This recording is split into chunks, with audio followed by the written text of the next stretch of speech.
নমস্কার বন্ধুরা, আমি কিংসু মজুমদার। আজ আমি আপনাদের কাছে নিয়ে এসেছি শ্রী কৌশিক মজুমদারের লেখা সূর্যতামসী উপন্যাসটি পাঠপ্রতিক্রিয়া। সূর্যতামসী এক ভয়ঙ্কর জাদুবিদ্যা, কালা জাদু। স্বয়ং শয়তান নাকি এই খেলা দেখান। এই খেলা শিখতে গেলে বাজি রাখতে হয় নিজের আত্মাকে। এই উপন্যাসে নানান রোমহর্ষক ঘটনার সাথে রয়েছে বিপুল তথ্যের সম্ভার। লেখক উপন্যাসটিতে মূলত দুটি সময় সারণীর কথা তুলে ধরেছেন। ঘটনা দুটো কোথাও না কোথাও একে অপরের সাথে যুক্ত। একটি 1892 সালের ও অন্যটি সেই পূর্ব ঘটনারই সূত্র ধরে 2018 সালের কলকাতার ঘটনা।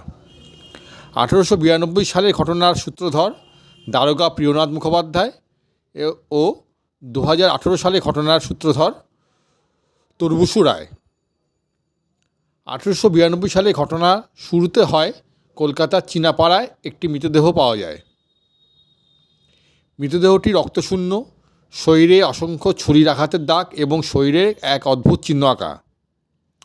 পরবর্তীকালে আরও কিছু মৃত্যু হয় এবং এই সব মৃত্যু তদন্তে প্রিয়নাথ দারোগাকে সাহায্য করে তারিণীচরণ ও সাইগারসন। কে ছিল এই সমস্ত খুনের পেছনে? ম্যাজিশিয়ান রবার্ট কার্টার সাহেব, ম্যাজিশিয়ান চিনসুলিন, ম্যাজিশিয়ান গণপতি, রাখহরি, এরা কে? করিন্থিয়ান থিয়েটারে কী দুর্ঘটনা ঘটে? অন্যদিকে 2018 সালে ঘটনায় দেখা যায় তুর্বুসু রায় নামের এক গোয়েন্দা চরিত্রকে। তুর্বুসু ছিলেন তারিণীচরণের বংশধর। তিনি দেবাশিসবাবুকে তার ডিভোর্স কেসে সাহায্য করেন। কিন্তু একদিন দেবাশিসবাবুর মৃতদেহ পাওয়া যায় তার নিজের বাড়িতে। এই মৃত্যুর সাথে 1892 সালের চীনাপাড়ায় সেই মৃত্যুর বেশ কিছু মিল পাওয়া যায়।